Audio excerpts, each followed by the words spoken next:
আসসালামু আলাইকুম। সবাইকে স্বাগতম আমার চ্যানেলে নতুন আরও একটি ভিডিও দেখার জন্য।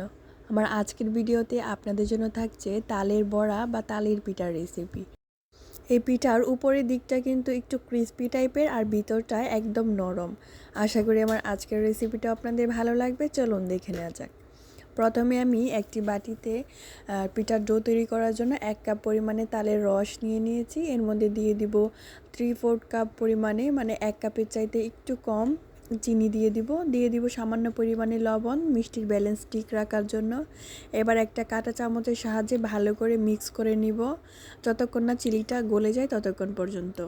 চিনির পরিমাণটা কিন্তু আপনাদের পছন্দ অনুযায়ী কম বা বেশি করে নিতে পারেন। এবার এর মধ্যে দিয়ে দিব 1 কাপ পরিমাণে চালের গুঁড়া আর 1/2 কাপ পরিমাণে ময়দা।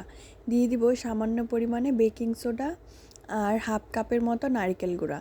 নারকেল গুঁড়াটা এখানে অপশনাল, চাইলে আপনারা স্কিপ করতে পারেন। আর ময়দাটা দেওয়ার চেষ্টা করবেন, তাহলে দেখবেন পিঠাগুলো অনেকটাই সফট হবে। ময়দার পরিবর্তে আটাও ব্যবহার করা যাবে। যেহেতু আমি এখানে শুকনো চালের গুঁড়া দিয়েছি, তাই এর মধ্যে আমি সামান্য পরিমাণে বেকিং সোডা দিয়ে দিয়েছি। যদি ভেজা চালের গুঁড়া দিতাম তাহলে প্রয়োজন ছিল না। এবার এই ডোটাকে 20 মিনিটের জন্য রেস্টে রেখে দিব। এই তো চলে এলাম 20 মিনিট পর। চুলায় একটি কড়াই বসিয়ে কড়াইয়ে পরিমাণ মতো তেল দিয়ে দিব। তেলটা গরম হয়ে আসলে এইরকম ছোটো ছোটো বড়া করে দিয়ে দিব। এই কাজটা কিন্তু হাতেই করতে হবে, চামচের সাহায্যে করা সম্ভব নয়। বড়ার শেপটা আপনাদের পছন্দ মতো দিতে পারবেন। এই তো আমি এক এক করে সবগুলো দিয়ে দিব। চুলার আঁচটাকে এই পর্যায়ে আমি মিডিয়ামে রাখবো। মিডিয়ামে রেখে পিঠাগুলো ভেজে নেব।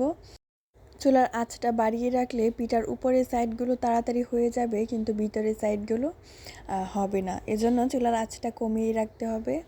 এবার আমি এপিট এপিট করে ভালোভাবে পিঠাগুলোকে ভেজে নেব। আর তালের রস বের করার রেসিপিটা আমার চ্যানেলে রয়েছে, যদি আপনারা দেখতে চান তাহলে দেখে নিতে পারেন। দুইটা সাইডই যখন ভালোভাবে হয়ে যাবে তখন আমি পিঠাগুলো তুলে নিব।